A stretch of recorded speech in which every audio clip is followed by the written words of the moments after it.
Hi guys, it's Tasha. I want to share with you today the very basic bath bomb recipe, and it is so easy, it's crazy. The only thing you're going to need is baking soda, Epsom salt, and citric acid. Now, when I first purchased citric acid, I got it from my local health store. Wasn't real crazy about the price. I found it at Camden Gray at a better price in bulk, but that's if you're going to continue making a lot. But you're just going to need 1 cup of baking soda, a half cup of Epsom salt, and a half a cup of citric acid. Now, as far as Epsom salt, you can have Epsom salt.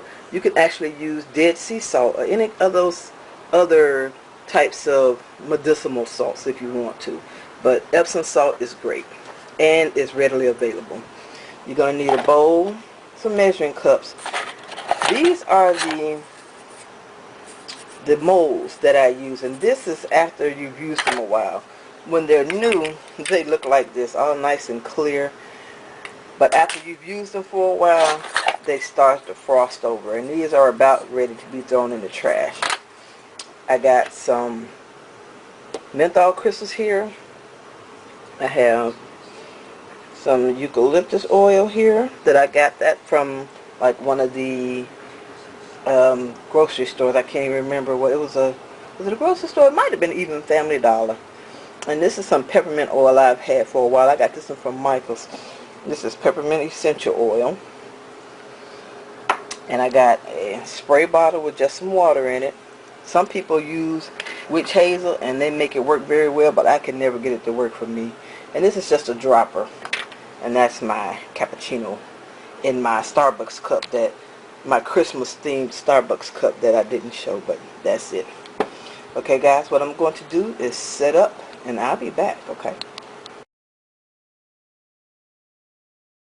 Okay, this is what I'm going to do. I'm going to take 1 cup of baking soda and put it in the bowl. Make sure I get a full cup.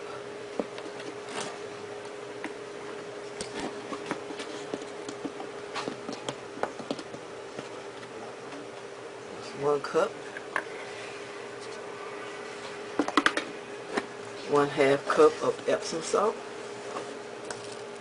You can get Epsom salt anywhere. I normally get it from CVS when they have sales and their brand, or even from the dollar store. It doesn't matter. And citric acid. 1/2 cup.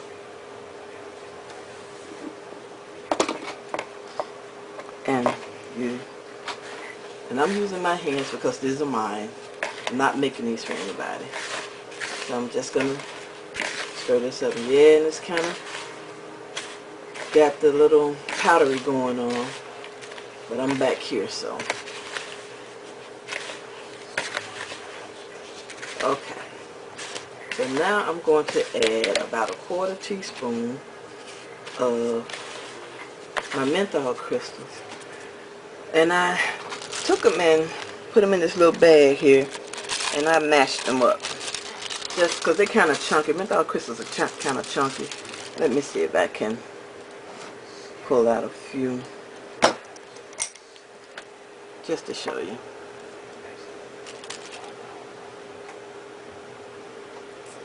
See, they crystally. They crystals for real. They kind of chunky. So I just wanted them to not have like those big chunks in the finished product. So that's about 1/4 teaspoon that I mashed up, and I just used the bottom of the glass actually to crush those. I'm going to add about 12 drops of my eucalyptus oil, and I'm using this dropper. And that's about 4 drops per bomb, 3 to 4. So we'll see, 1, 2, 3, 4, 5, 6, 8, 9, 10, 11, 12. Alright, that's good. Put the rest back in.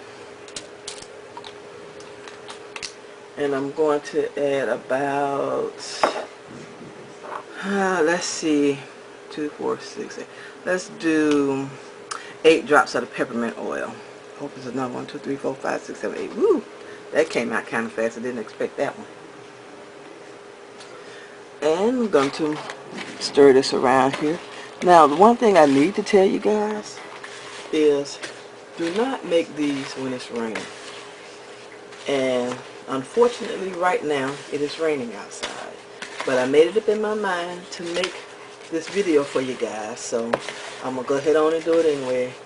And hope for the best. Bath bombs tend to absorb the moisture out of the air. That's why you get some bath bombs and they don't fizz. That's because they've been someplace wet, or you know, the environment was damp, and they've absorbed all of the moisture out of the air, and the fizzing action stops. So now we just use this. This is the spritzer, the water, and you're supposed to do it until it's like dry sand. 3, 4, 5, 6, 7, 8, 9, 10. I'm just going to put 10. And I have never been able to get this right the first time. And you will hear it fizz when you do it. Oh, and it's so fragrant right now. I don't want to make it too wet. And right now I think it's about there, almost about. They said the same texture as wet sand. Let me add 2, 3, 4 more. And you're going to hope for the best, guys. Hopefully it'll work right the first time. And if they don't, it's okay. There's some other things that you can do for these. So let me see. They're my little balmy things. Let me see. Okay, see, they kind of hold together. So let's take 2. And let's see if we can get one to work right. We'll just overfill these. Mash them together. Like so.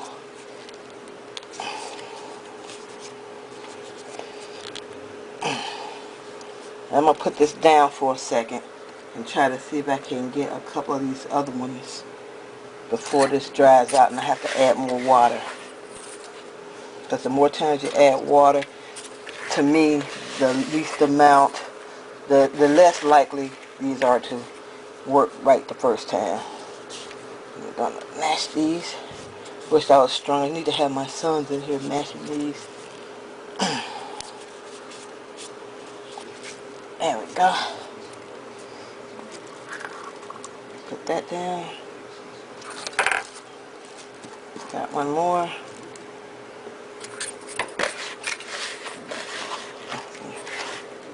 See, it's starting to dry.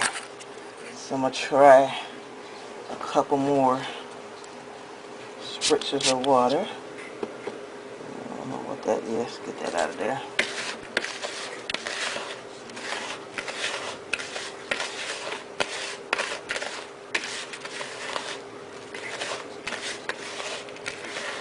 Okay, and it's not holding.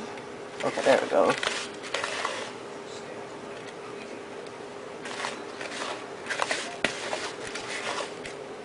Okay, now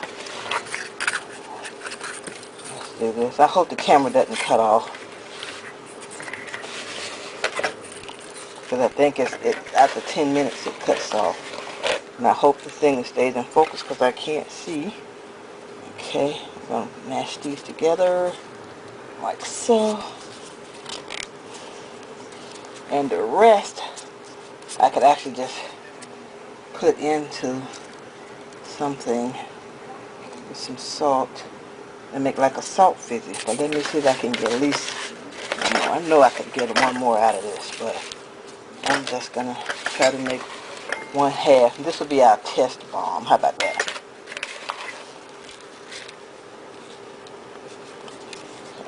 Mash this in really good. Okay. Now, we move this out the way. Let's see if we can get these to release okay. Let's try with the first one first. Let's do this one. This was the first one. And they say you're supposed to tap. And you probably do, and I just normally squeeze. Nancy, that was a little wet spot. See, those are the wet spots, and that's because I think majorly because the molds are old, and it's time for me to throw those out and get new ones.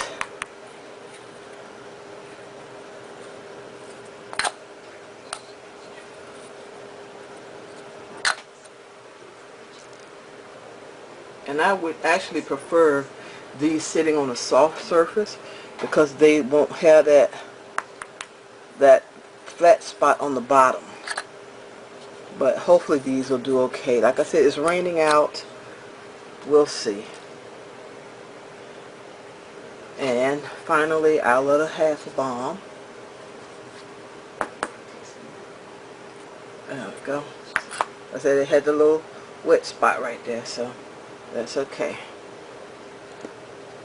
And those are our bath bombs, i.e. tiger bombs. Okay, and I'll be right back. Okay guys, I went and rinsed the bowl out, and I don't know if you can see it, but of course I cracked the bowl.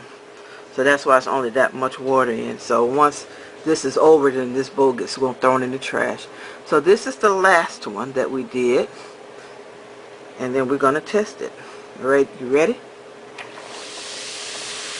Voila! Bath Bomb City right there.